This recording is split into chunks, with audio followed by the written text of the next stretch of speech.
finish streaming us yet, Susan? Well, it worked out. Yep. Yeah.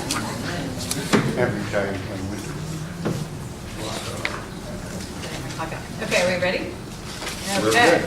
So, we're all going to introduce ourselves, and I'm just going to kick things off. My name's Pam Elko. I want to thank all of you for coming today, especially when I saw how nice it was when I left my house to drive over here. So you get extra points for coming on the first really nice spring day and being inside. We didn't really want to close the blinds, but it was hard to see the slides without doing that. So thank you for doing this. We're going to do a short presentation. I am the timekeeper, so I have promised I'm going to try to keep it to about 45 minutes, and then we'll have plenty of time for questions. And we'd like to wait and have questions afterwards for a couple of reasons. One, your question might get answered, or more importantly, you might have more questions after hearing the presentation. So we'd like to do that. So with that, I'm going to hand it over to Jay. Thanks, Pam. I'm Jay Lubin. I'm the president of Friends of Reading, and I'd also like to welcome you today. Hi, everybody. Thank you for coming. I'm Howard Sherman, and I'm on the advisory committee for Friends of Reading, and really appreciate you all showing up. By the way, in terms of the length of the presentation, will be about 40 minutes, so we want to leave plenty of time for Q&A at the end. And if you didn't pick up in the back, there's a summary of the presentation along with biographies of the team. Hi, I'm Dan Souza. I'm a board member of Friends of Reading and also the treasurer. I will be one of the presenters this afternoon, so you'll be hearing from me in a minute. I'm Michael Wooters, also a member of the board of Friends of Reading, and service secretary. And thank you so very much for coming out on a lovely day. Thank you. And with us today in Do we want to introduce Peter? You know Peter? Yes. Peter Bonfante is Just got some words. with family in California, but he's Yeah. here today in both spirit and on FaceTime. Well, I'm glad you could all make it. All right, who is Friends of Reading? We're a group of citizens invested in protecting the future of Reading. This is a listing of the officers and directors of the organization. We are a not-for-profit corporation in the state of Connecticut. I posted a copy of our certificate from the Secretary of State in the back in a picture frame. We have filed with the Internal Revenue Service for the 501c3 determination. We expect to get that shortly. In addition, we've created an advisory board. Howard Sherman chairs our advisory board, and with us today are Mary Maroon and Lisa Murray, who are also serving on the advisory committee, and they are marketing experts.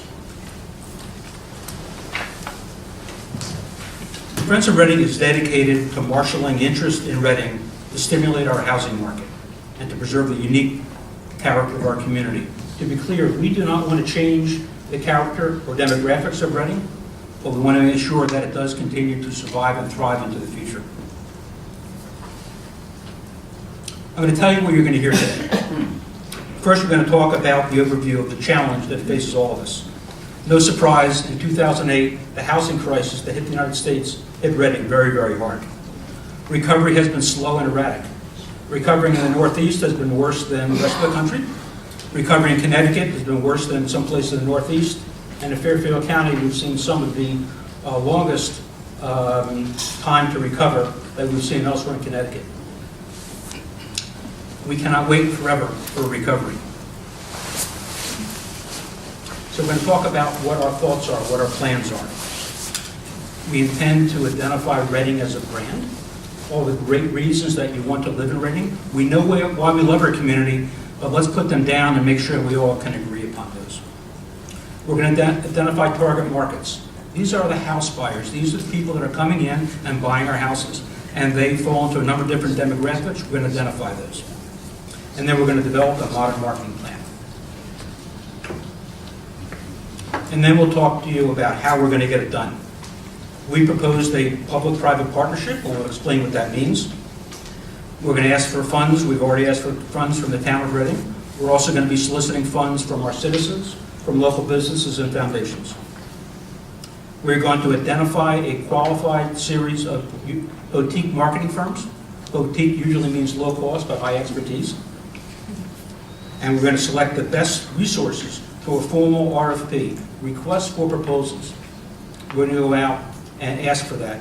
To be very clear, Friends of Reading is not one of the qualified sources. We're not going to be bidding on this work. We are unpaid volunteers. We will not get paid for our work. Dan?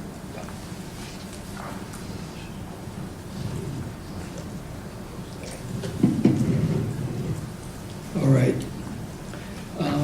Good afternoon, everyone. I'd like to start by posing a question, and it might already be in your mind already. The question is, do we really have a problem, or is this all much ado about nothing? Now, rather than expressing an opinion, let me present some facts, and I'll let you be the judge, all right? Looking at the first slide,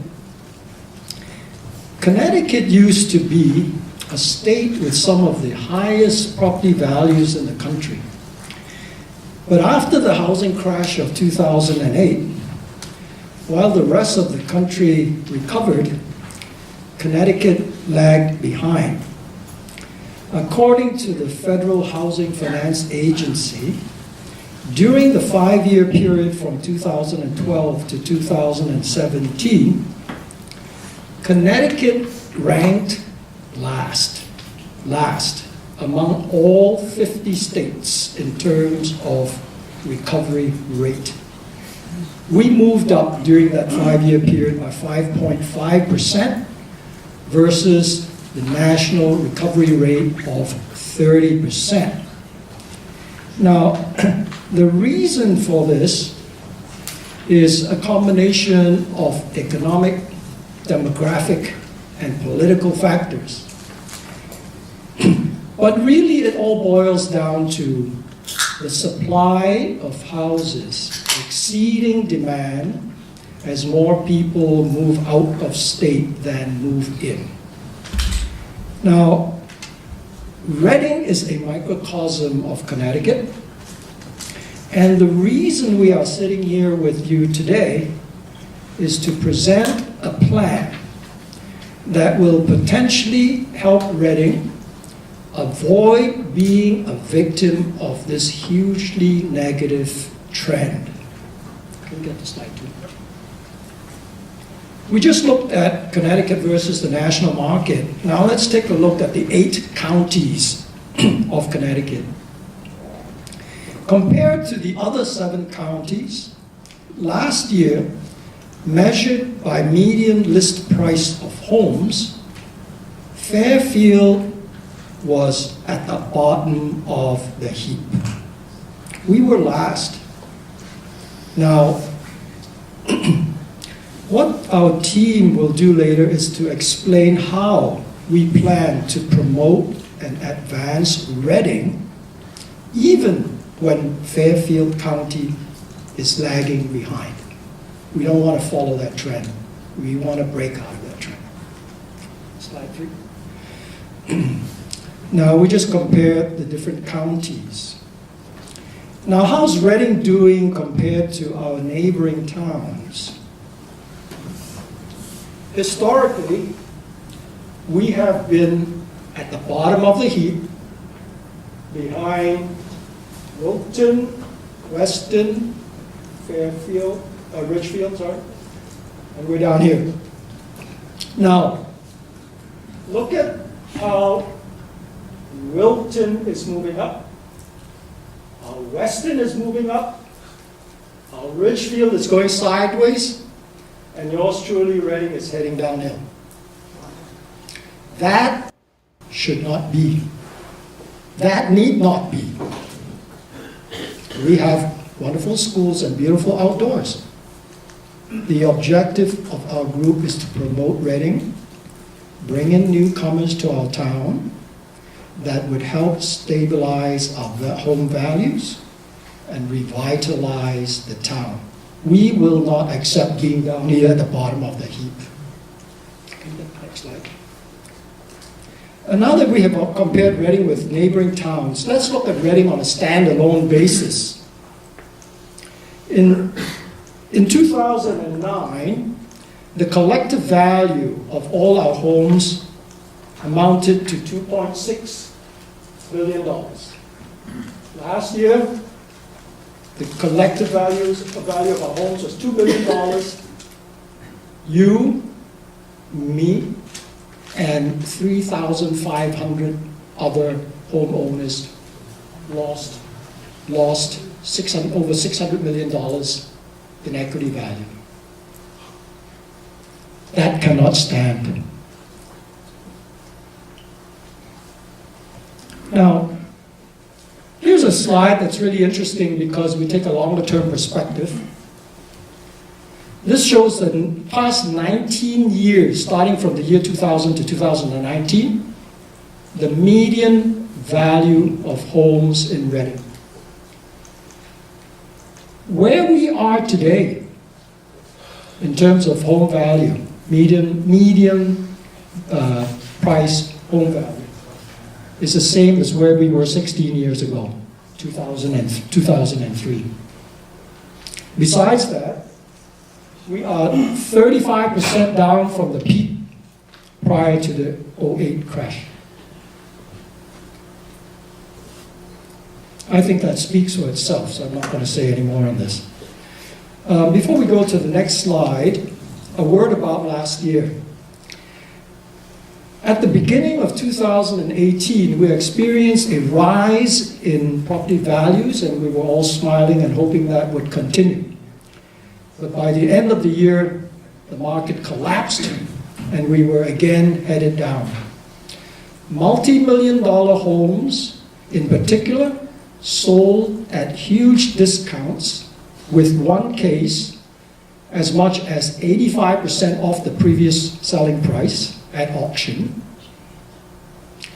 The collapse of higher price homes selling at the mid-ranges created a statistical illusion that the average price of mid-price homes was increasing.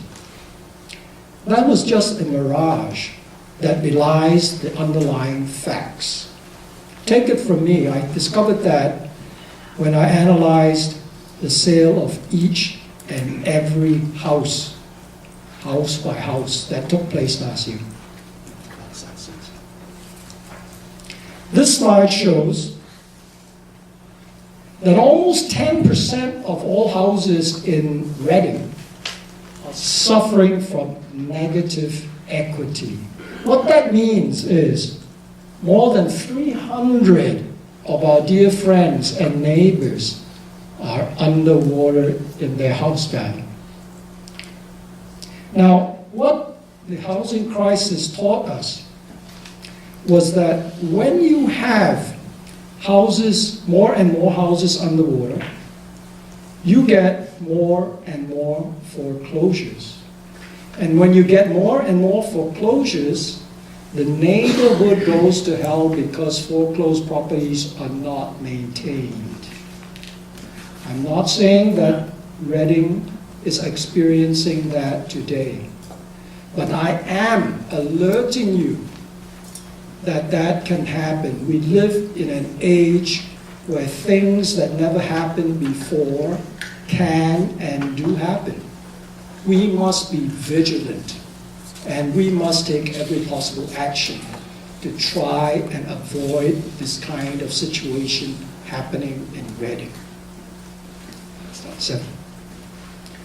So what happens when there's an overhang of supply of houses versus demand? Obviously, it takes longer to sell the house. This is a chart of the median number of days it took to sell a house last year. Starting from July, you will see that it's well over 100 days.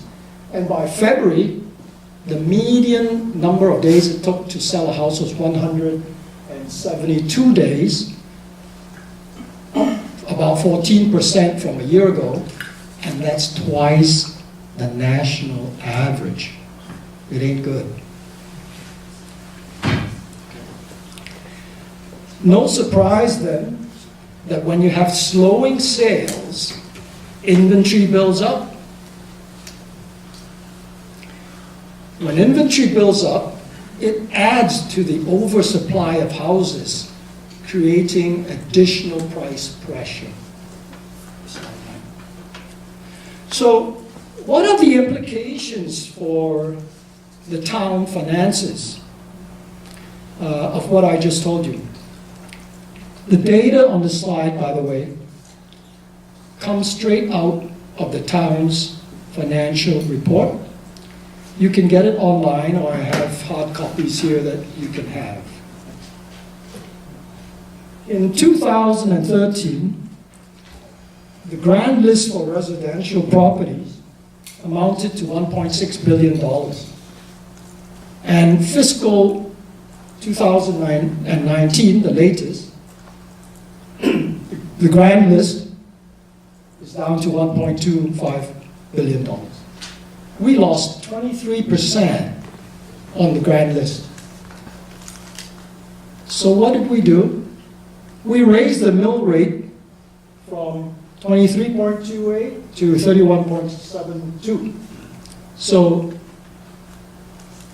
property prices go down, raise the mill rate to keep the tax revenues up. So tax revenues are up by 4%, all out of raising the tax rate.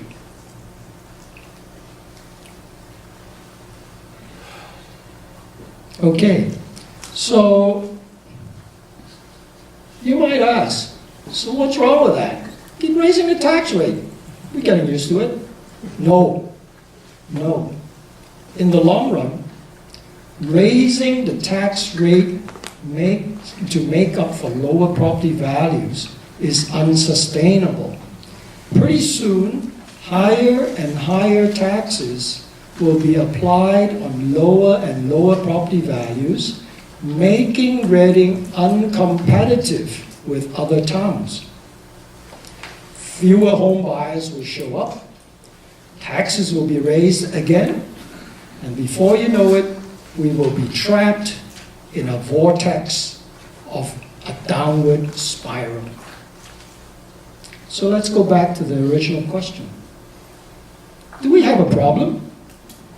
I would think so.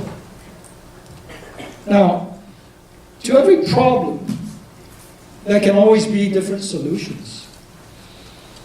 Our team will now present a solution that has been carefully thought out and potentially will bring newcomers to Reading to help revitalize the town, stabilize our tax revenues, and this will, in turn, enable appropriate funding for our schools to help maintain the standard of excellence we are all so proud of. Our schools are the crown jewels of Reading. They must be protected. We believe our plan will help that to happen. Thank you.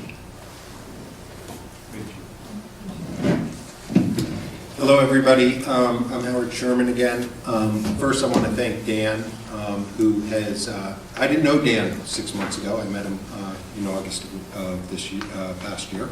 And the analysis that he's done on what I and other people, and probably many, if not all of you in this room, have been experiencing without necessarily having the data to kind of understand what was going on. I think Dan has really brought that to life. I'm going to start with a very short story about how I got here. So I live over on Stepney Road, and I've been in Reading for 19 years.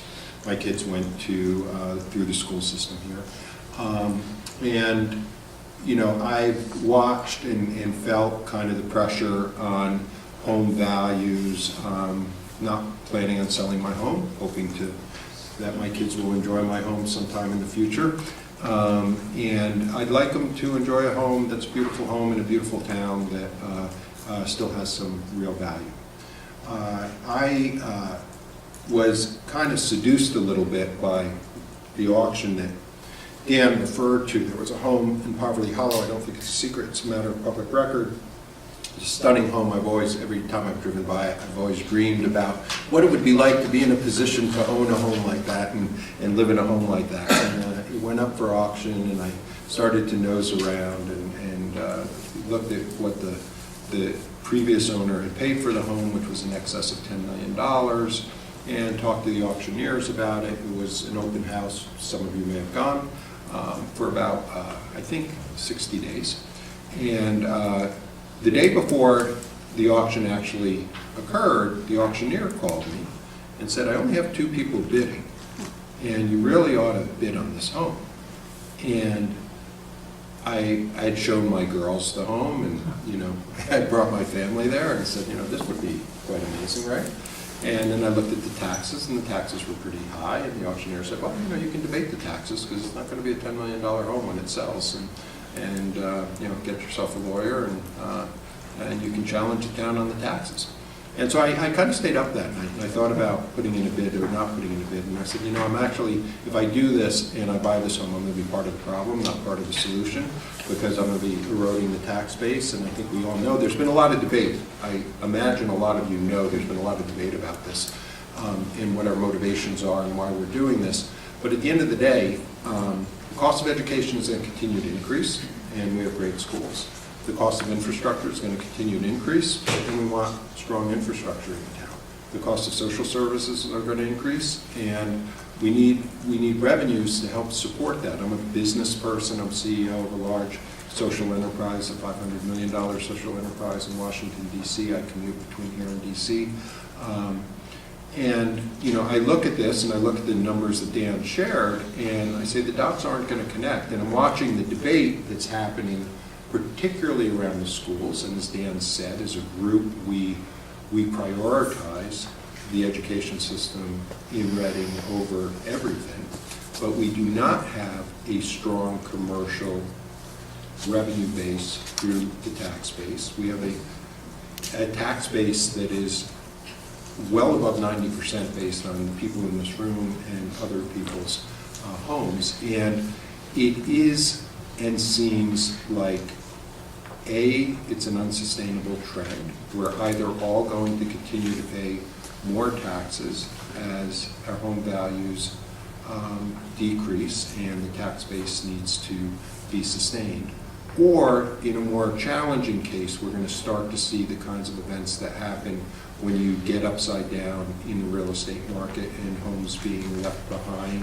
and foreclosures increasing, as Dan suggested, and homes sitting for years unoccupied and unmaintained, and that's going to be a difficult, if not impossible situation to get out of. So if we're going to build the revenue we need as a town to cover the costs of maintaining the town as we know it, we have to do something. And there's been a lot of conversations about different things that can be done. A lot of conversations about Georgetown, about Gilbert, about bringing in new businesses, and none of those are wrong. All of those things need to be considered.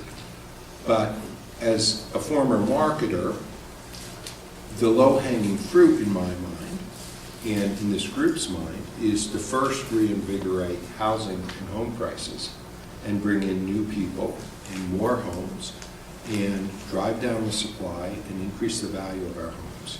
And then simultaneously, or in sequence, start to carve out what I believe and we believe are longer tail kinds of challenges in terms of building a commercial base. So in July, when I went through this process, I went into Julia Pemberton's office that week after I didn't bid on the home and learned it sold for $1.5 million from its previous number of $10+ million. So it sold at about an 87% discount, which is a pretty big number. And we, as Dan points out, we're seeing the average prices of our homes kind of increasing, but when you have $10 million homes selling for 1.5, you don't have to, go through advanced statistics to understand that the average price is coming up. But a big driver of that, not the only driver, but a big driver of that is expensive homes selling at huge discounts. So I talked to Julia, and I didn't really know Julia, full disclosure, and some of you may know this from the previous meeting. Julia's, I don't know if it's her youngest child, but my youngest child and one of Julia's children went to school together and were friends. I didn't know Julia's family particularly well. I reintroduced myself and said, we really have to do something about this. And, I'm going to volunteer to help lead a branding campaign for Reading, because I absolutely believe that a thoughtful, modern branding campaign can help Reading move out of this cycle. She suggested I meet Peter, who I met, that's roughly a week or two later, and in turn, Peter introduced me to the group of people you see here, and that's how we came to be. And we're all like-minded. We have no financial interest in this. We're not being paid, as we've said. I only repeat that because there's been some social media that suggests there's an agenda here, and the agenda, honestly, is that we think we all would like to have our home values be what they should be. And we are also very concerned that in the absence of that, the budget situation is going to get dramatically more challenging over the next 5 years. So that's why we're here. So I'm going to talk a little bit about why we think a branding campaign can work, what it looks like, how we're going to spend the dollars, a lot of conversation about all of those things. Excuse me, Howard, the people at home would like everyone to speak louder. Absolutely. I don't think it's that microphone, sadly, but, Oh, or is the it? Facebook, but Mike, maybe is it? that might help. Yep, But We'll I've take seen it. lots of Right. people saying they can't see. no worries. We'll pause for one moment, if that's okay with everybody, while we move that mic.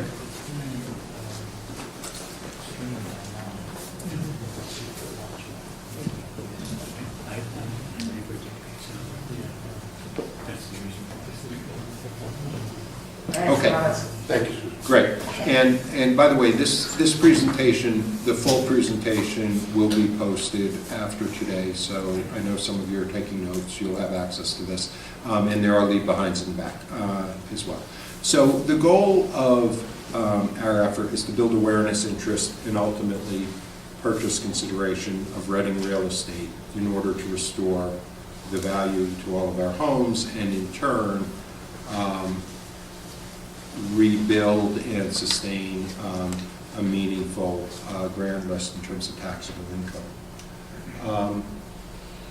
I want to be really clear that the Friends of Reading, that we're voluntary, we're unpaid, we will not do this project. Jay mentioned this earlier. Again, in social media, there was a lot of speculation that we had some interest in this and that we would put our hands in the hat. I have no time as a marketer and running a big organization in Washington, D.C. to take on this project.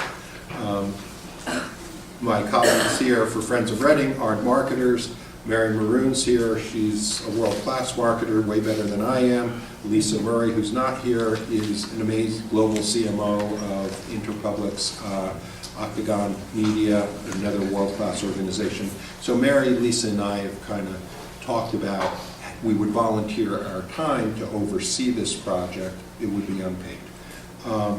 Our process would be that we would select agency resources that we believe are appropriate for this project, and we run a formal RFP process for multiple agencies. I will tell you this, and I'm not going to put words in Mary's mouth, but Mary currently works with Co-Collective. She was formerly president of Y&R, a huge agency, global agency.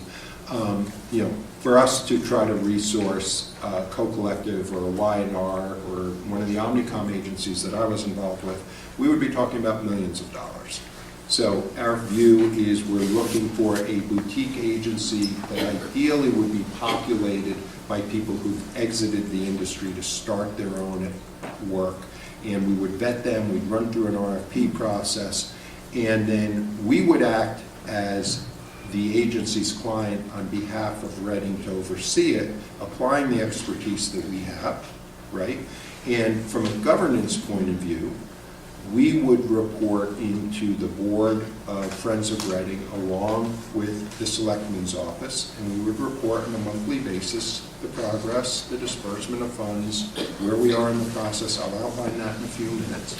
And then we would post on a regular basis on the various social media channels for all of Reading to see where are we on this journey of doing a branding campaign, okay? So here's the problem. I Googled, please go home and Google, best towns to live in Fairfield County. And there's a paid ad is the first thing that comes up on Google. And it's a paid ad by Chilton and Chadwick, which is a Greenwich-based real estate firm, although you wouldn't know it from this ad. And it lists the best places to raise a family in Fairfield County. And it lists in order Weston, Old Greenwich, Riverside, Ridgefield, Westport, Darien, and Greenwich. So we're not even on the list. Forget about where we rank on the list, right? And this is paid advertising on Google, so they're influencing people's perceptions. But if you're from New York, or if you're from a different part of the country moving to Connecticut, or whatever the circumstances are, and you were to do a Google search, this is the first thing you're going to see. That's problematic and totally controllable, totally manageable, totally something we can influence. So we did a meeting. To say it was a focus group would be an exaggeration. But we met actually at Peter's home with, I think it was 6 to 7 of the leading realtors in our general area. And we did this last summer to talk to them about what they were seeing, what they were hearing, what people loved about Reading, who were the people who were moving here, who were the people who weren't moving here, and what's kind of their sales pitch for Reading. And what we learned was that the people who were coming here, there was a fair amount of folks that were saying weekenders from primarily New York were moving in. That young families that were living in apartments in Stamford and Norwalk and wanted a home and a school system for their kids, but couldn't afford some of the more expensive Fairfield County real estate, they were moving here. Something they call post-empty nesters. So not families whose children are just off to college, but actually, I'm running long. I just got the note. This is not unusual for me. Thank you. We know. Post-empty nesters. So that is families whose kids have gone through school, are now working. They may be living in Greenwich. They're exiting Greenwich for states that are less tax burdensome, whether that's Florida, Montana, other states.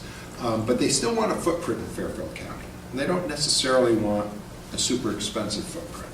So some of those folks are moving up here. And urbanites who are moving to the country and don't have children.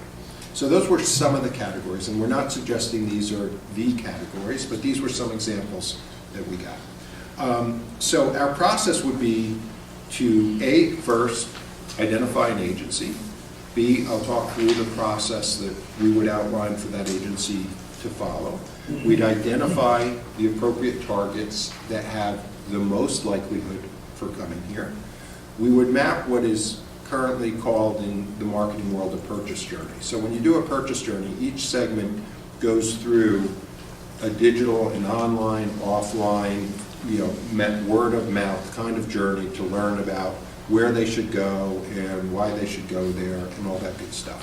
You literally map the different stages of each buyer segment and what they typically go through, which informs a targeted marketing program, both digitally and from an influencer point of view, of how can you intersect any one of these segments in their different and distinct journeys to have them think about and consider Reading as one of their purchasing options.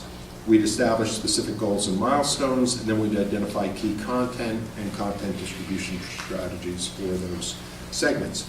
So in the marketing world, we think about media in 3 categories. Owned media, meaning media that we own as a town or can create and own. paid media, which is media we pay for, and earned media, which traditionally is thought of as public relations. So owned media would include things like a Reading website that would be branded and different than our town website. It is not the Friends of Reading website. Friends of Reading was built to convene this meeting and to gain people's interest. It would be a branded Reading website. Developing a robust and dynamic Instagram account. Developing blog posts on Reading. Developing a strong, non-controversial Facebook page that potential buyers can take a look at and not have the shit scared out of them about how crazy we are. A Twitter account. In the paid area, it would be paid search, it would be digital advertising, it'd be retargeting. I made the mistake of mentioning Zillow somewhere in this conversation, and people assume this whole effort was going to be posting ads on Zillow. If I go shop for a home in Montana, and I say best places to live in Montana, I might be fed 3, 4, 5, a dozen sites. The fact that I took that action is registered, and we have the ability to retarget me, and if I'm running a branding campaign for Helena, Montana, I can see here's a guy who's looking in Montana, and I can feed that person an ad saying, you should think about Helena, and here's why, and here's the website, and here's more information. So that's what retargeting is all about. Influencer marketing. There's a tremendous amount of work where you actually buy people who have big following, and they talk in a paid way positively about your town, your jet, your whatever you want them to talk about. Experiential marketing is, we would love, when we go forward, to have 15 people who are willing to host people who come into Reading to talk to them about how great it is to live here. Farm-to-table dinners are becoming hugely popular in the Hudson Valley and in other places, and we've got great resources to host that here for people coming up from different areas. And event marketing. Here's 3 examples. Got myself in trouble for this one too, because I touched on Brooklyn. When I was working in New York, I had an apartment in Brooklyn and my home in Reading. There's an organization called Escape Brooklyn. Escape Brooklyn is all about a resource, a curated resource for people who live in Brooklyn, who want to go on a weekend excursion, who want to rent a house somewhere else, or who want to buy a house somewhere else. They have a real estate listing there, and they rent different towns. We're not there.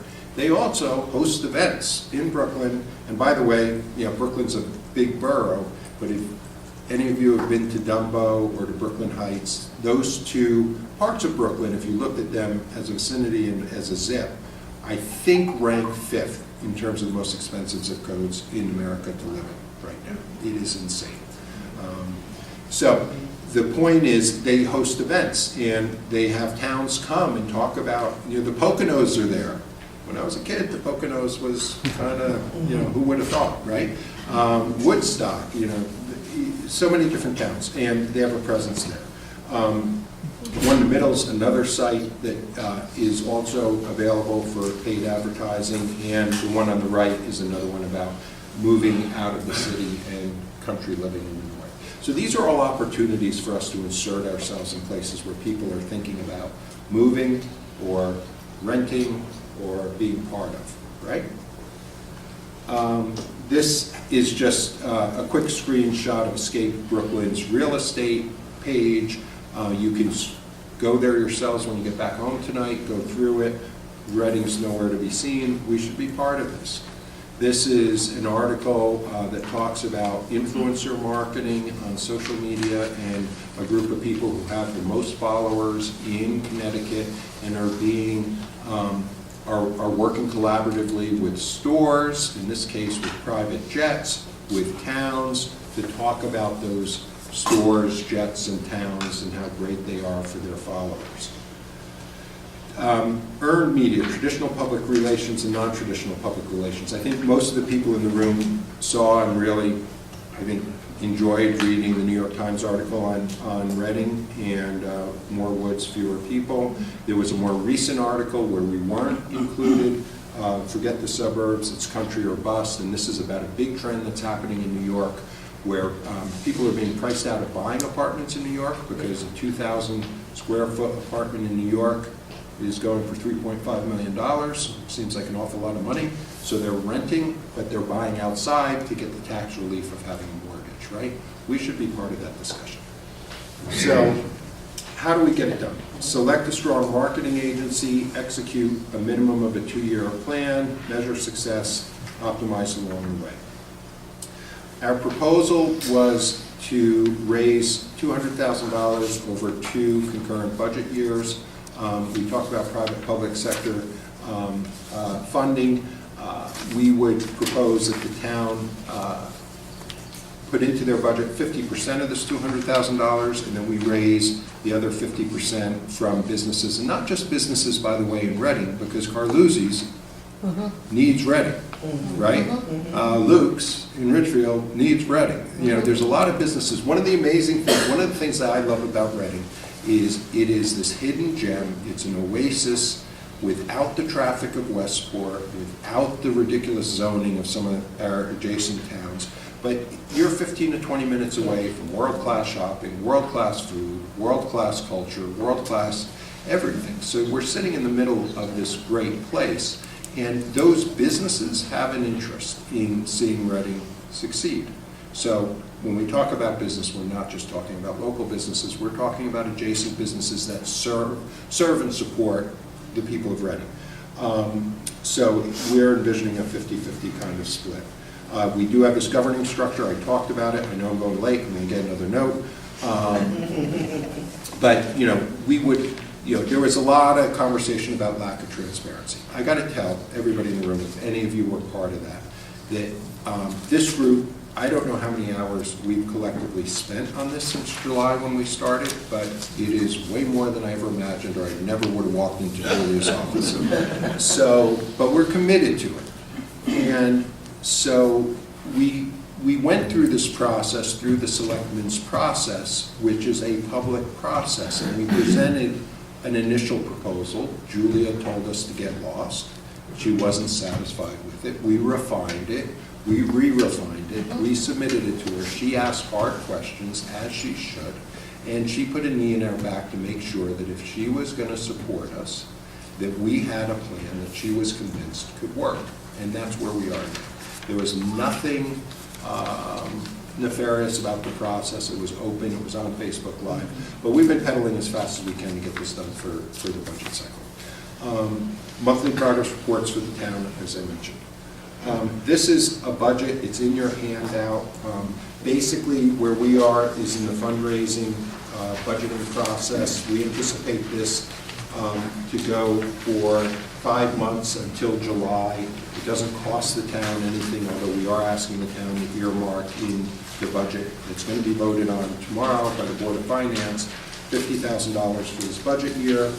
We're going to run an RFP process for 2 months. It takes that long to identify good agencies, write a smart RFP, evaluate those RFPs, and secure a great resource.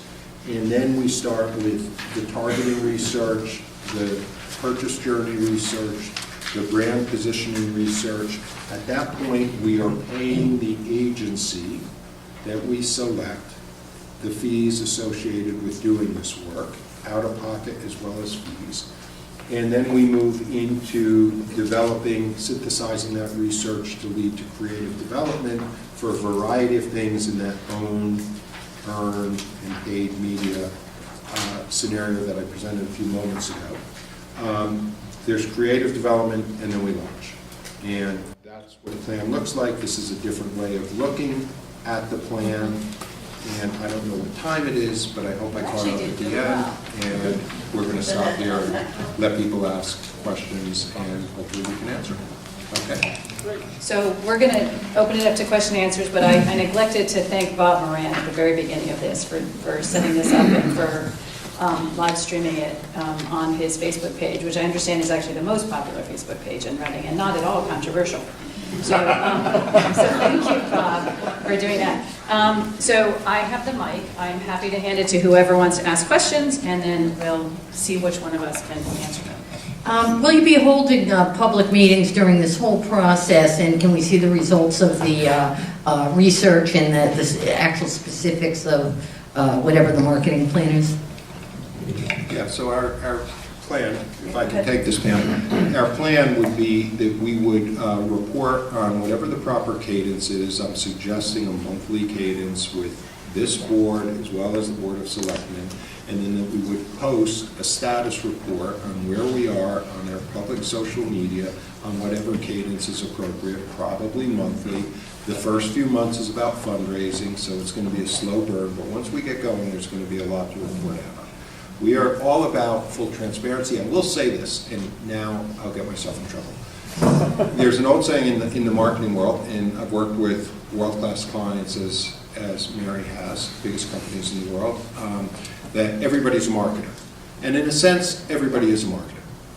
But this stuff is hard to do well and effectively. And so we want full transparency, and we want people who are like-minded to help us. But we also will have to make decisions and move forward. There was another point, and if I may, that was raised about, look, we've got lots of great talented people in this town. We absolutely do. Why don't we just get a volunteer group to do all this work? I'm telling you, it's not going to happen. The amount of time, work, and resources that you need to make a campaign like this happen, you require a brand strategist, a research facility, creative teams, digital teams,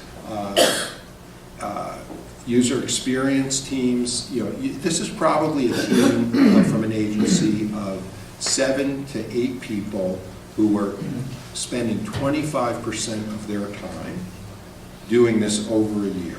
We're just not going to get, I wouldn't do it. I wouldn't do it. And I just don't think it's a realistic solution. It's a lovely idea, but we won't see this campaign in our lifetime. Well, and most of those really good volunteers have day jobs, so that's the problem. And I mean, we can check with Julia, but it seems to me that, a report at the selectmen's meeting where people can go, or watch on Bob's Facebook page, is a good way to do it. Yeah, no, it makes sense. See what the particulars of Absolutely. because I don't know some of the marketing stuff that you're talking about. Yes. And what it means, Yeah. right, when you say you're going to do X, Y, and Z. Right? You folks stand up, makes it a lot easier for me. I think you guys can hear me without my having to have a microphone. I wasn't going to say that, Doug. You should say their names, probably. So, two really deep questions. Sarcasm. I don't think Julia's in the room, No, she was going to try to make it, but I don't think she did. so she should be given a report back on what this meeting. She has our presentation ahead of time. We actually gave it to her, and we're going to post it on the Yeah, no, Facebook she page. And we can will hear obviously, The people, Yeah. folks are not yet talking, and they will. The second question is, you're going through this request for proposal, RFP. I don't know if everybody knows what an RFP is. It's a request for proposal, is that right? yes. Yes. Okay, and who's issuing the RFPs? I'm on a money transfer between column to the left and the second column. Friends of Whoever- Reading would be the ones issuing. Yeah, but RFPs. who's going to pay for the selected marketing team when the RFP process is closed? Okay. That's what this money's for that was up on the screen. So we're asking Didn't Doug see it. specifically. Translating, Okay. So Maybe go back one of your slides to show the budget. no big deal, but it wasn't clear. Okay, so this, Doug, lays out each of the phases for the first Right. 12 Good. months. It lays out the dollars that would be spent. Those dollars would be going to the marketing firm. We would be the stewards of those dollars, but we would be reporting to a governance committee in town, as well as posting in town on public social media how we're doing on the budget. And frankly, that little analysis I did about paid, earned, owned media is informed thinking from my experience. We will, through the RFP process, ask these agencies to submit their thinking. They may have different points of view and smarter points of view, and frankly, I hope they do. That's why we're hiring them and paying for them, right? But we're trying to apply a general overview of how we anticipate this rolling out. Well, and one other thing, the advantage to an RFP process, and I haven't done this for marketing, but in other roles I've had on other boards, is if you ask like 3 or 4 people to give you a proposal, you get the benefit of seeing how 3 or 4 different organizations would approach your problem. And so you're kind of getting a lot of free information that way in an approach. And so I think that that's an interesting process to use, because you're going to get ideas that we may never have thought, Howard may have, but maybe even Howard hasn't thought of those ideas. So I think it's important to have that process. It's not just a bid for the dollars. It's as you point out, a request for a proposal. How would you tackle this question that we're asking you to do?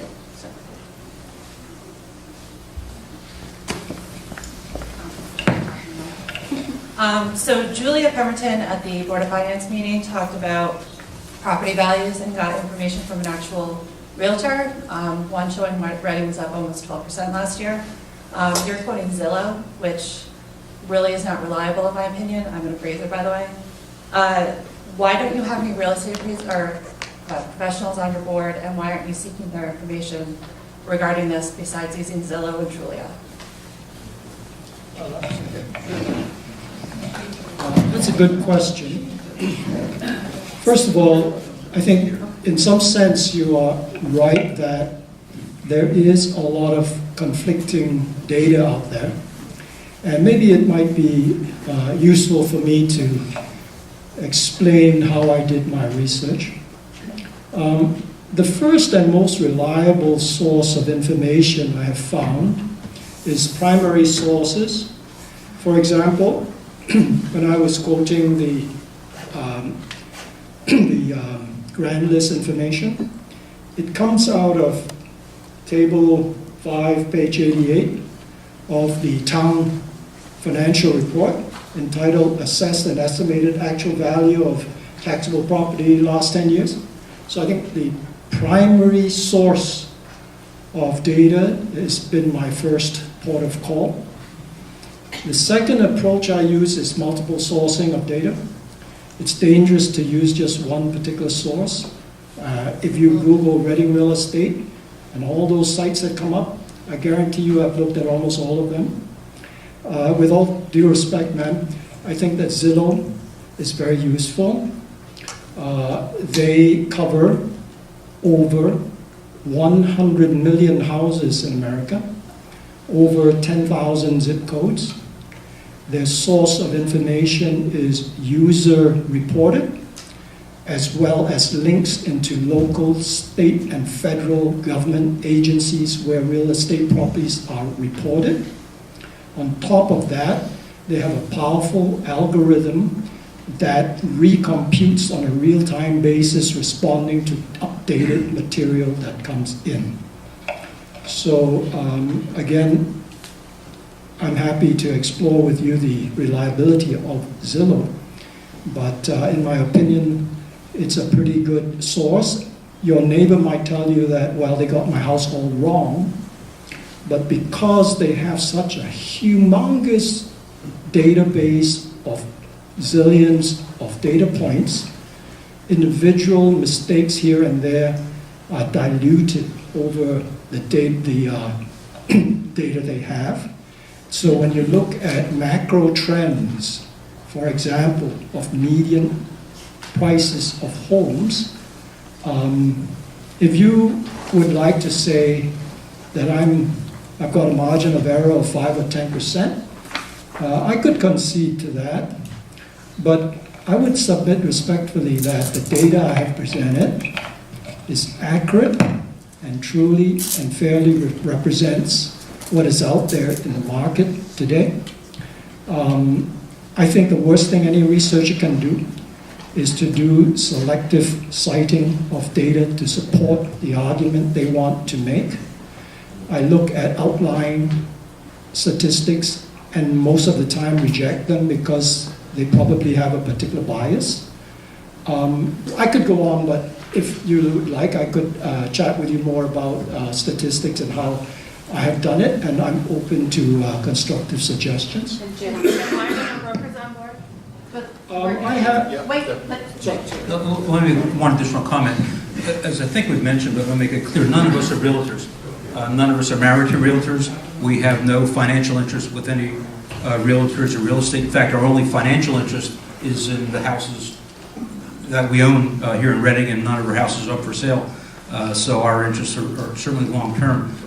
We are in consultation with the realtors as well as other members of the business community, and that is certainly a very important input. Realtors are very good at marketing and selling homes. What we're attempting here is to market and effect sell Reading.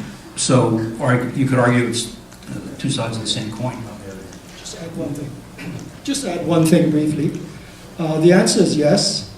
For example, I probably ought to give Sharon Hoverman a shout out because she's been very helpful in supplying some data and explaining how to interpret some of the data. She's been around for decades in Reading with Coldwell Banker. So I'm sure she'd appreciate you saying it that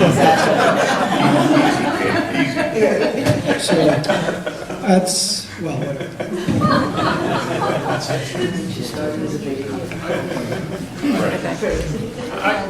Either I'm oversimplifying things or I just don't understand.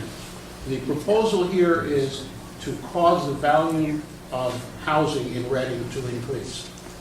Is that the case? The goal is, one of the goals is to have the value of all of our homes increase, yes. All right. Now, if the value of all of our homes increase, and according to your handout, there are 3,500 homes in Reading, if each of us pays a theoretical dollar towards the town budget, and our houses double in value, and each of us still only pays a dollar towards the town budget, how has the town improved? How has our individual situation has improved? My house is worth twice as much if I choose to sell it.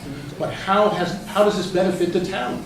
Unless of course you want to raise taxes, in which case you can raise taxes on the values that we have here now. Yep. It's the same increase in taxes. If you make it more than $1, it's more than $1. Okay, so let us address it. I'm happy to address it. no, that's a great question. That's a great question. I thought about it myself. In a typical housing recovery, the first phase of recovery is for demand to catch up with supply. There are just too many houses for sale versus number of people who want to buy, and that's why we have a weakness in our housing market. Phase one would usually mean that you bring in new buyers, take demand up to approximate supply, you hit an equilibrium point. At that point, no new taxes have come in yet. However, typically, in phase two of the recovery, new construction takes place, renovation and expansion of houses take place, the grand list increases, and your dollar becomes $2. All right? Now, Mark, I just met Mark a few moments ago. You've been in town for 47 years. I would like to talk to you more later. Give us your perspective. Am I off base here? I agree with you 100%. Thank you. Oh, Susan asked if you could say who you are so that she can... Say who Well, I know Chris. But I should have said that earlier, so sorry about that. Don't take this as a hostile question, okay? It's an informational question, but it's also an obvious question, I think. I think that the Facebook reaction was to some extent concerned that you're asking for public money, whether it comes out of the capital fund or the operating budget, doesn't matter, it's still public money.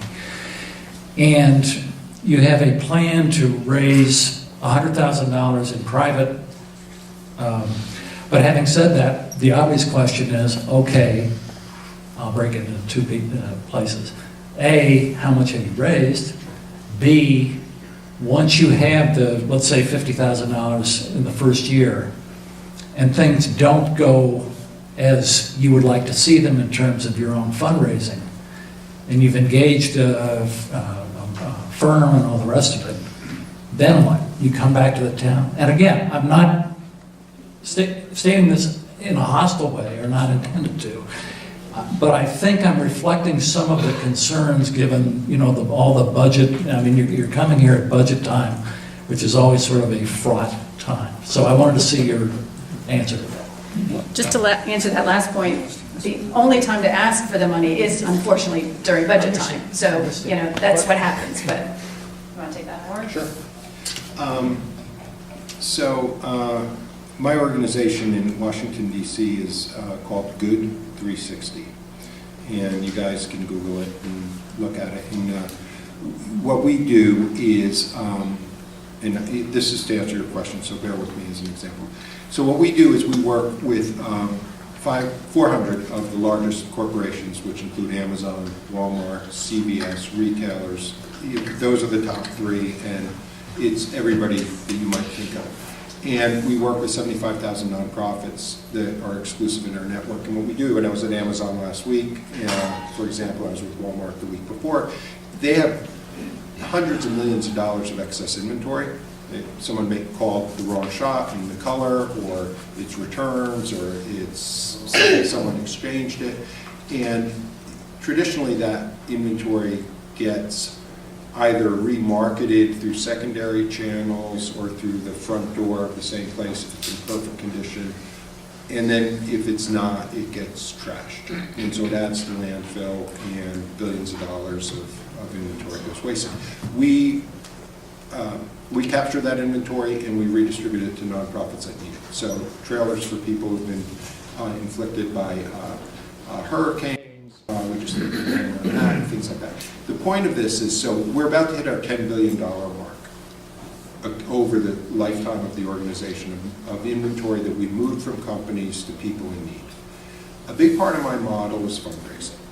So every year I've got to raise roughly $4 to $5 million. And then there's other ways we get fees on some of the transfer of those goods. We get grants from some of the corporations. But we raise roughly $5 million a year. So I have an orientation towards what's realistic and what's not. I look at the numbers here and I say, okay, we need $100,000. So I need 100 people who can afford to write a $1,000 check. I would be one of them, to help fund this effort. Or I need 200 people who can afford to write a $500 check. But I also need Carluzzi's and Steck's and the liquor store over by the Reading Ridge Market, who, by the way, I spoke to yesterday, and whose business is way down, and who's under duress, and who is part of our commercial tax base, and that's going to go away if we're not careful. We've got a lot of abandoned businesses that aren't coming back because they don't have sustainable customer bases. So I guess I will be the eternal optimist and say, doing this now for a living, that if I can't get 100 people to write a check for $1,000 all in as an average, including businesses, and it might be less and it might be more, then that to me doesn't seem so far-fetched. The other thing is, this meeting was originally set up to, in part, to explain all of this, because we wanted people to invest in this idea intellectually, like then say, this is a good idea to sell Reading. We get what we're trying to do, and people will understand it and support it. Part of it was, you might be one of those 100 people or 1,000 people that Howard's talking about. That was one of the reasons we did this. It wasn't so much time for the budget cycle as we were trying to get everybody in the same room at the same time, and that's hard to do. So that's part of what this is. This is not the end. This is the beginning of trying to introduce this idea to people, to get the town and people in the town who are interested in this to want to support this. We're not looking for people to be passive about this. We want people to be active in this effort and to volunteer to help either, as we said earlier, there's lots of people with lots of expertise in this town that can be part of the advisory committee or other efforts as well as contributing. So that's part of why we were here today too.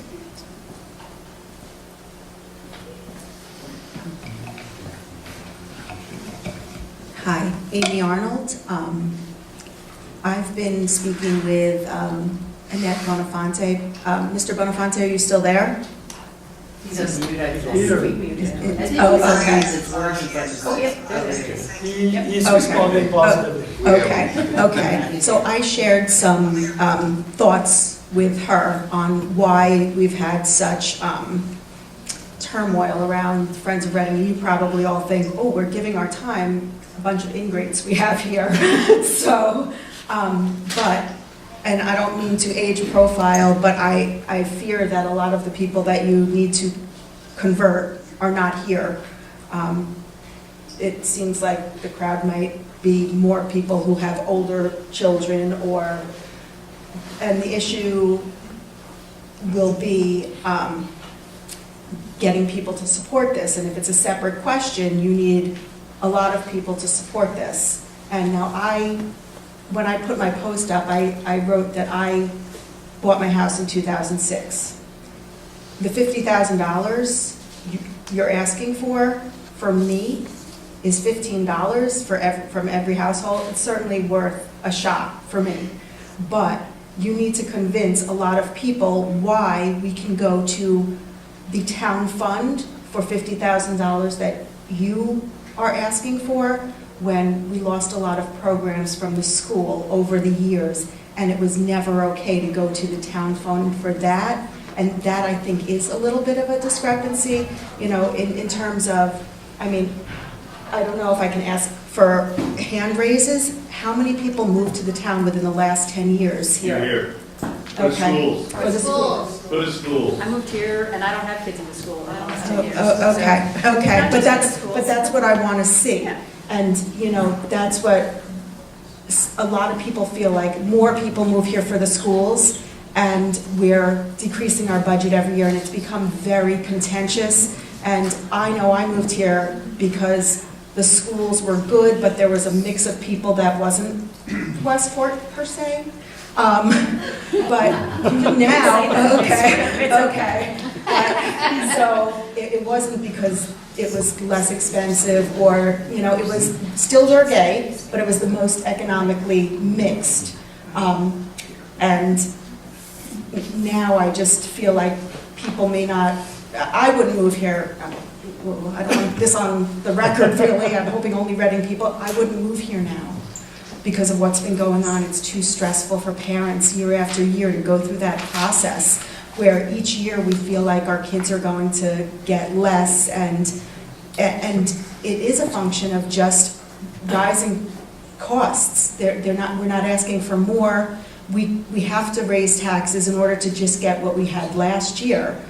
But, so I'm with you on your plan, but I do think that a large portion of the people are afraid that if you're looking for people with a second home or, people without kids, they're going to be voting down the budget, which is, and I don't want to out anyone. I spoke with Ms. Bonafonte, but there was a backlash about that. So we really need to decide to come together as a town, support this effort, and support our schools, is how I see it. And, if we bring in more retirees, I know that when people got off the Meadow Ridge bus, they were all positive. That was a total fallacy that all the older people are voting down the budget.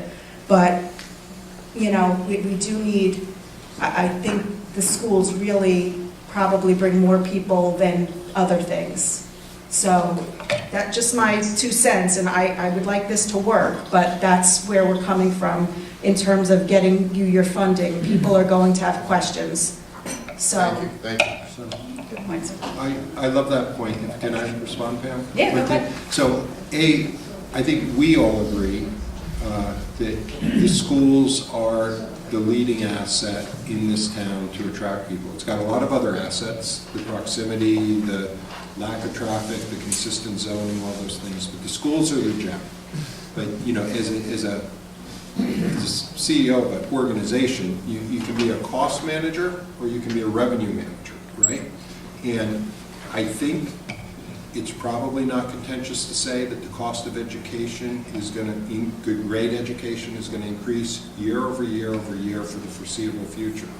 The cost of maintaining infrastructure, I think, is going to increase year over year over year for the foreseeable future, as well as social services, which are 3 of the biggest drivers of our budget. Most of it is the school. And if we're flat, which is in my assessment based on what Dan's telling me, we're flat at best. At best. right? Unless we raise taxes, which We're means. never flat because salaries go up and special You mean special on the revenue education side. goes up. She's talking revenue. He's talking revenue. Yeah. Flat revenue, right? Right. So if we have flat revenue and increasing costs, the challenges of the cuts next year are going to be more difficult than this year, and the year after more difficult than that. So we believe that by having a robust community and robust home prices and making the community more attractive and not living at the bottom of the graphs that Dan showed you, that we're going to have an opportunity to help support our businesses more, who can in turn support us through their tax contribution, that we can attract businesses to support people who are new to the town as well. I mean, there is a demographic to Reading, and it's public, and we're an older town and getting older, and we need, a diverse and robust group of people. So I think in the absence of doing anything, the outcome is really, I'm on this issue a little bit more of an alarmist than my colleagues up here. I think, and I don't have kids in the school system anymore. I mean, I have grandkids in the future, I don't know, in the school system, but it's not a pretty picture. And so to us, this is an investment in the schools, an investment in the infrastructure, investment in the social services, it's investment in the town, and it's investment in everybody's own personal interest. And if we don't do it, we're not ever going to be able to do it, because it's going to be more difficult to have this conversation a year from now, and we're going to be stuck into that downward spiral. Right. It's not an either or. That's, I think the point is that we're not trying to take money from this to do this. It's to try to get all of the, the budget to increase. So. Hi, Dennis Pelz Paget from Reading Ridge. Your statistics about other towns and all the other towns in Connecticut sound very real. Has anybody done any research to find out how other towns have handled a similar problem that we have? So, it's, because one of the things you don't want to do is do the same thing that you could find out that somebody else is doing that and has been successful or not successful, but at least you have a comparison. Yeah, that's an excellent question, because if someone else is doing something that works, maybe we don't have to be too much of a genius and just copy something that's already demonstrated to work. Now, in the last few years, Ridgefield in particular got pretty active with their economic development activity, and their focus was to bring in businesses on the theory that you revive businesses, people got more restaurants to go to, and that would help. Maybe the chart was too small just now, but in the last 2 years, after historically trailing Weston, Wilton's median price of homes broke out and exceeded Weston's level of median price of homes. I don't know how much you can attribute that to their efforts in the bringing in business initiative, but we feel that our approach is complementary to that, because we bring in new home buyers who will become customers of the businesses that they are attracting. We're looking through the opposite side of the telescope, but yes, we have started to, but I think we could do more, if we still had some time left. But yeah, we've been looking at other towns. Why did Wilton break out ahead of Weston? Why can't Reading break out ahead of Ridgefield? That's the kind of analysis that we're trying to do.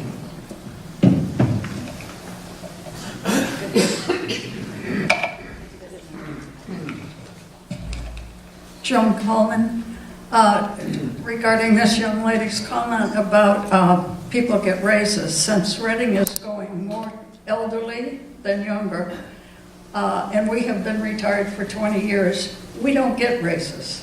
We've been on the same salary that we had 20 years ago. So when you want to raise your taxes on school that you need, and I appreciate that, we have been building and supporting schools for a long time. Our salary has not gone up, and yet the cost of living, unless you count Social Security, who might give you $12 more a year. And I just want you to know, because I think the town is getting older. And actually, we're going to be moving, not that our house is small enough, but we just find our property, everything is just too overwhelming. And while we're able to do it ourselves, we want to do it now.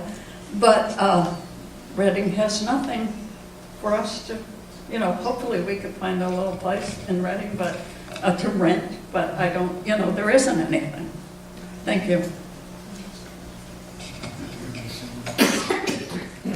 Good afternoon. My name is Stephen Whittle. I've got two questions. The first one is, if you don't get the approval in the town budget, do you plan to move forward regardless, or if you don't get the support from the town budget, is it over, right? And then my second question is, last week the talk was about how to increase the tax base. We needed to look at commercial or building more houses. And it's this gentleman's comment. For all, whatever we call the mill rate, right? We all have to come up with the money. So we increase the mill rate to make sure that we're still meeting the town's budget. And so how do you spread that? Point being, I'm very nervous. Not as nervous as me. You should see the things that were written about me. Oh, my Lord. I want you to answer I was this. out of the country. I feel better. Right, so it would seem to me that why focus on increasing home values when fostering and helping building businesses to increase the tax base, and then if the schools and the open spaces are the gems, coming out strongly, or figuring out how to not just maintain but to potentially increase the support and funding of the schools. Is that two parts? Right? And I'm going to take this back and take at least a first crack at the second question. So I think that increasing the home values is obviously the ultimate goal, but it's marketing Reading. I think Jay said at one point, it's the selling of Reading. And I think if you can sell Reading, it also makes it a place that businesses want to be. If you just look at, Main Street in Georgetown, half those buildings are empty. If there's a reason for people to be here, then hopefully those will, increase. So you increase the businesses.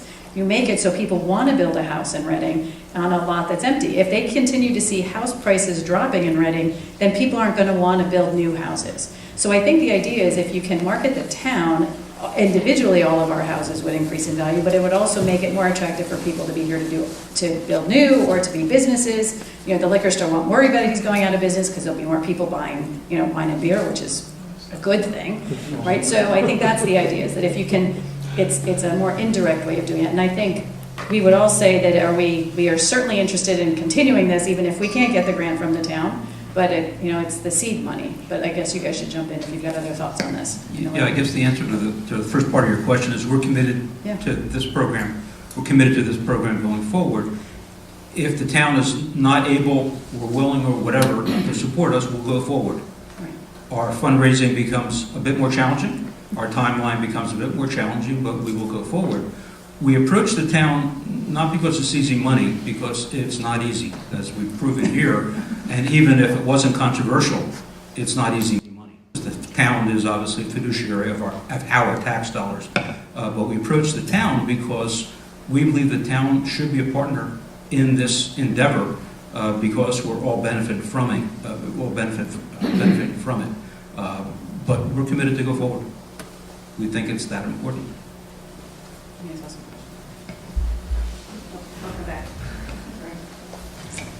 Hi, my name is Jenny Beasley, and I no longer live in Reading, but I have been a Reading realtor for 40 years and am semi-retired. But many years ago, a study was done when Deloitte Touche moved to Wilton in terms of good places to live, and they came out with the answer that Reading was the best value, and we benefited from that.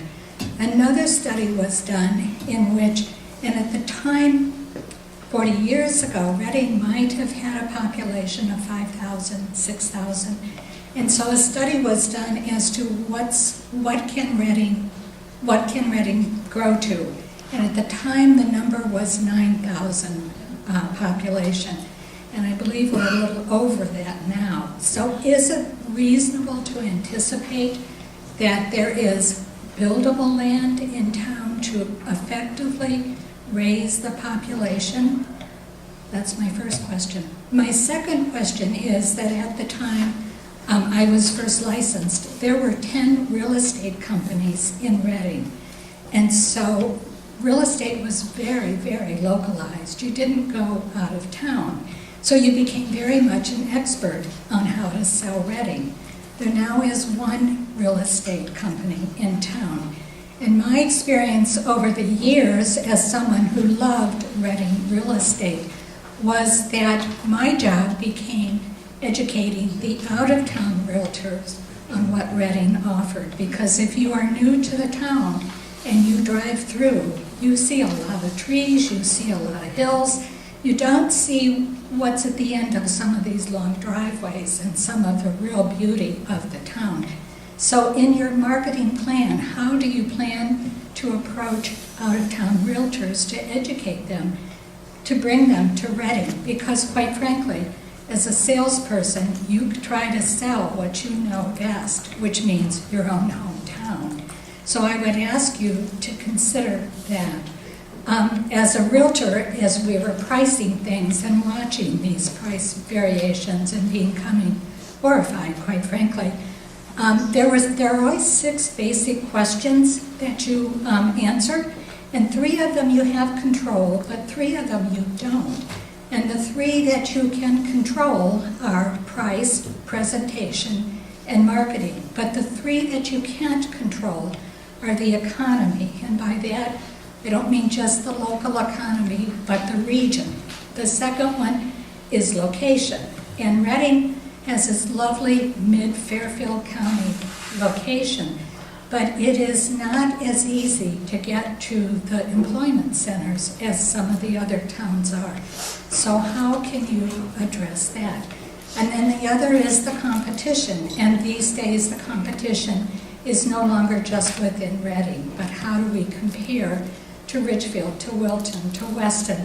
So what services do we offer that make us that wonderful choice town? And I say this with a great deal of reverence. Thank you. Yeah. My name is Bob Yeah, so first of all, I think the suggestion of marketing to realtors is super smart and needs to be part of this. I think our experience when we talked, and again, I said it was a very informal gathering of realtors at the beginning of this process, was that Reading was a harder sell, so therefore, unless gravity brought, there was interest or gravity brought people to the perfect house in Reading, it was easier to sell outside of Reading. In terms of, so I think your suggestion is a great one, and I think we need to think about how we integrate that in. I do think that in terms of the commercial center, I don't think Reading's for everybody, but I also think Reading's for a lot of people who aren't here, who probably don't know about Reading, or haven't had a compelling argument about Reading. And, I don't think we want to turn into Westport or Wilton in terms of the commercial centers, but I do think that there's a number of people who are moving to areas that want the access to those kinds of towns, but they don't want the congestion. They like the idea of country. They like what we're about. To me, I think we're like the best kept secret in the world in terms of Fairfield County and in terms of what we represent to enough people to bring more interest. So, I don't think this effort is about trying to be something we're not. It's about being authentically Reading and finding people who find that appealing and bringing them in. If I could follow up on that, I served on the board of trustees for the Mark Twain Library up until 2 years ago, and we used to talk about how do we do this, because the library has to be funded as well. My answer to that was, I honestly felt not everybody was right for Reading, and so when I had clients who came to Reading, because I'd much rather sell Reading than anything else, I also told them that we didn't let just anybody in.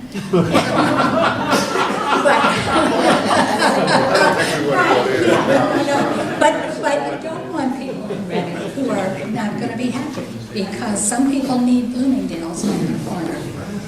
So, I mean, I said that tongue in cheek, but nevertheless. So, to me, to grow the tax base is the issue, and it's not through adding more homes, because I don't think we have a lot of land left to build on. So it kind of goes back to what do we do with Gilbert and Bennett. And I think it's a very hard problem, but I think that's probably the answer, in my opinion. Yes, thank you.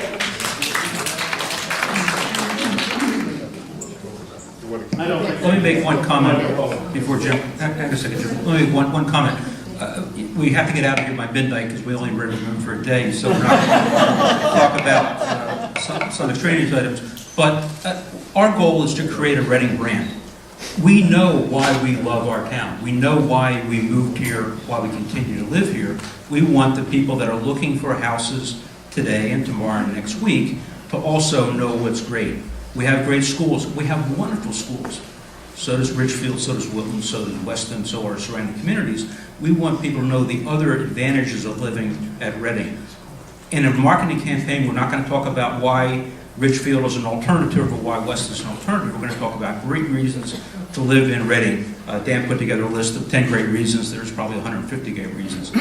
Part of the marketing is that when a person's doing their research, a family's doing the research online, they say, you know, we probably ought to consider Reading. And when they call a realtor up, we want them to say, we'd like to look at a house in Reading. Not that we'd like to look at a house in Fairfield County or in this area, but we want them to say, we'd like to look at a house in Reading.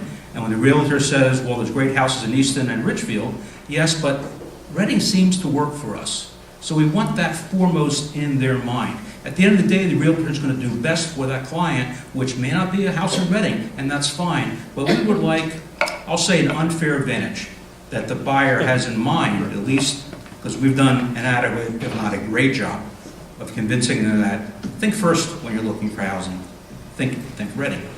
That's a challenge. It's not easy. We know. Hi, my name is Jim Lang. I've been a resident, or we've been a resident here in Reading for about 31 years. I have loved every year that we've lived here. And I've been concerned about what's going on as far as our housing prices are concerned, because ours have tanked like everybody else's has. I have to say, you know, having spent years in businesses and so on, you keep cutting costs, or you keep reducing, or you keep your focus on trying to reduce costs, and you need to do that, but don't also focus on the revenue side of your operation. Eventually you're going to die. You just can't keep going down the same road focusing on that one piece of the puzzle. You have to look at the revenue that's coming in. And I have to say, I have to thank you guys for all the time that you have taken to put this together. I'm excited about the prospects for the future based on what I'm hearing here today. So thank you. Let me say one thing briefly. At the Board of Finance meeting last week, a number of us were very alarmed when it was stated that the school system can no longer assure us that the excellent standard of education that we have come to expect and are so proud of, that attracts people to this town, can no longer be assured because the budget has been slashed too much. That is alarming. You're killing the goose that's laying the golden egg. I want to reiterate what Jim said. You can only cut costs that much. They're down to counting the paper clips, all right? They cannot cut anymore. We got to raise revenues, and the way to do it is to bring new people in, buy new homes, thriving businesses, and they contribute to the revitalizing of the entire town, send their kids to school. I made a small calculation. If we spent $50,000, for example, and we were able to increase the grand list by just 5%, at a mill rate of 31.72, that's $2 million extra the town will get in revenues. That is the kind of strategy we need to put more money in the schools. Hi, my name is Liz Castagna. So I have a question, and Howard, I'm going to ask you not to answer this, please. I'm sorry I missed the first few minutes of the meeting, so perhaps you may have touched on this, but I read through your bios, which I appreciate, thank you. And you all have impressive business backgrounds. As a former business person myself, and current board member of a relatively new not-for-profit, a founding member, as well as an experienced board member of a large not-for-profit as treasurer many years ago, you've covered a lot of bases. But I also noticed that Howard, Mary, and Lisa are on the advisory committee, and that you have a full-time job, Howard, so that's why I'm asking you not to address this. So, long-winded introduction to say, who's going to be doing the fundraising? Because I know local fundraising is tough. I can tell you without setting the organization, when I was treasurer of this large organization in New York City, the board had a problem in that the people that were writing the $10,000 checks, and I know you're only saying $1,000 checks, Howard, but they no longer wanted to be on this board. And so there was a crisis in this organization, which they survived and they flourished. But many not-for-profits run into problems when the original first 2 years or 5 years of financing is no longer sustainable. So that's the first question. Who is going to be doing the fundraising? I know it's tough locally because I've been involved. And I'm not a marketing person, I'll be honest. So I'm a little concerned that most of your board does not appear to has more of a financial and quantitative background. And then the second thing is, and maybe this is something you want to do offline, but is I'd like to see more detail on how you want to, how you've broken down or analyzed your fundraising. In that, I think that, as someone else touched on, if you don't get those $1,000 or $500 checks, and I think it's going to be tough. I think many people that might support the idea are retired and are on a fixed income. Maybe they have deep pockets of wealth. Maybe they don't. I don't know that about this town. Many young people have mortgages, car loans, kids' activities, and they're sustaining what I would call is a fragile lifestyle. They might like to support the idea, but they're not writing the $500 check either. And a third group of people, and I'm sorry, I'm kind of giving a speech, would like the idea, but say, hey, I'm already paying taxes, and my taxes just went to your $50,000 for 2 years. So I think those are my two main points. What is your range? What are your alternatives? Have you hit up any of the businesses? Because I know when we approached, and my other group, when we approached some local businesses, they're like, we can give you a gift certificate or something. They weren't writing $1,000 checks. And I know from experience, because I've written 2 grants in the last 3 years, there are long timelines, and you don't always get what you ask for. So, those are a lot of questions. But if you could try to address them, I would be appreciative. Thank you. Yeah, good question. So I'm out once a week, once every other week, raising funds for another nonprofit that I'm a board member of, and it's not easy, and it's become harder and harder over time. We recognized that when we started this project.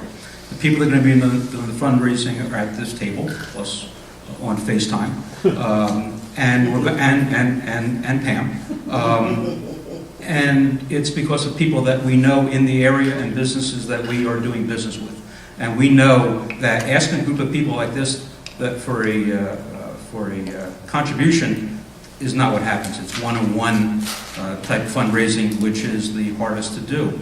I also think fundraising is very easy. Everyone has money, it's just in their pockets. We just have to tell them a story that is compelling enough to say, yeah, I'll support you. And you're right, it's going to be a real challenge. In the informal work that we've each done with people that we know, some friends, some acquaintances, some strangers, is people that are supportive of us, and I'd love to say 100%, but it's not the case, have said, yeah, come back when you're ready and we'll talk. And all we want is the opportunity to talk to people. So, yeah, short answer, it won't be easy. Longer answer, we're confident that we'll be able to raise the funds.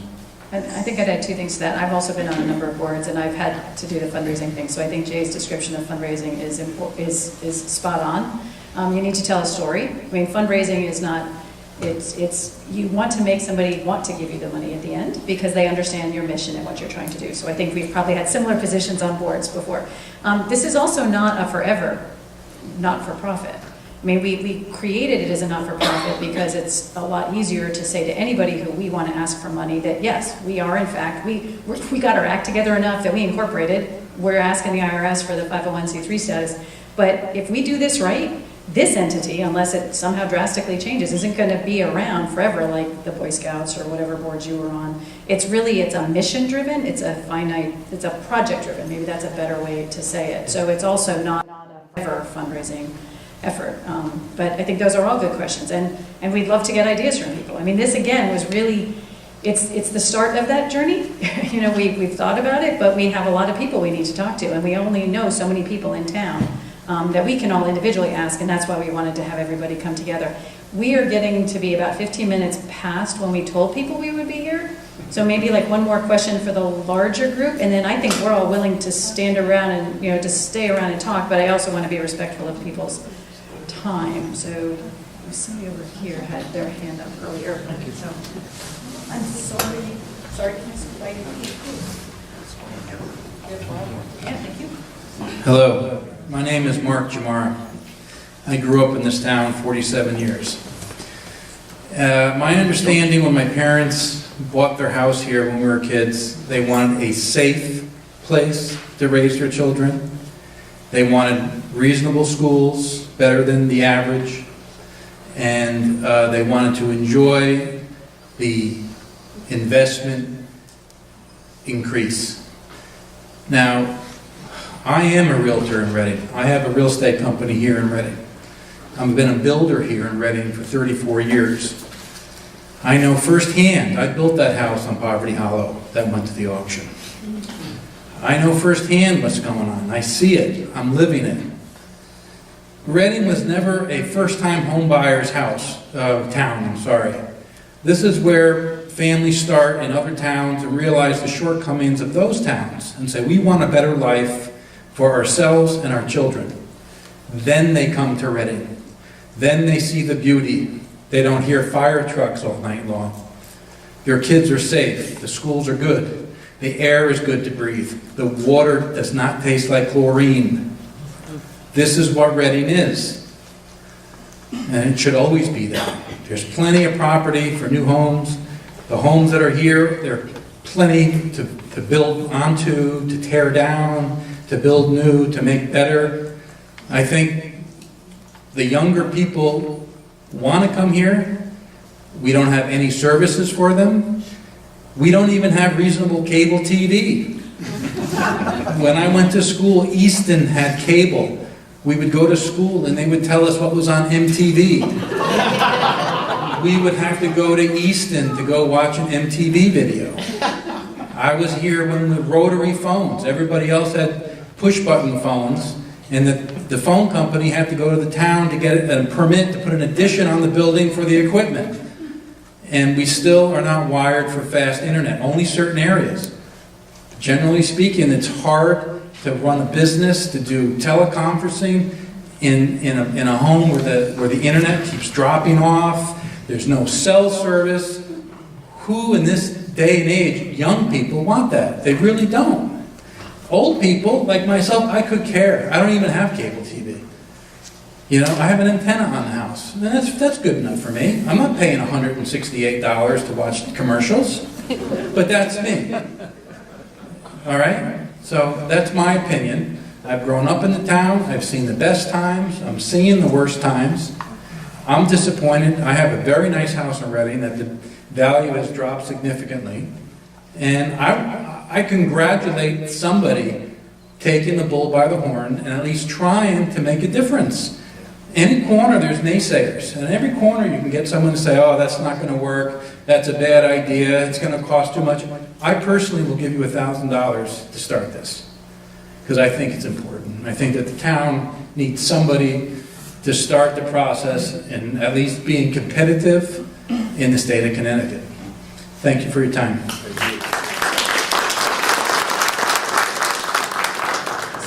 We want to be respectful of people's time. We'll stick around for a while. I did put a sign, like a piece of paper in the back with my pen. If you want to get involved, you know, we're not asking people to sign in, but like put your name down, put your, you know, email down, phone number. You can find us on the Facebook page, on the website. It's got a contact us information. Is there anything else I should be telling people to get a hold of us? There's a Board of Finance meeting tomorrow. There is a Board of Finance meeting tomorrow night. So if you think this is a good idea, you could go to the Board of Finance and let them Or tell you. email them. Yes. Let them know. Yes, you can just email Kim Yonkers, who's the chair. It's, no, she's got her, it's like the contact's right on the Board of Finance website. So I'm not giving out Kim's email. It's on the town website for the Board of Finance, and it's chairman@or finance@townofreadingct.org.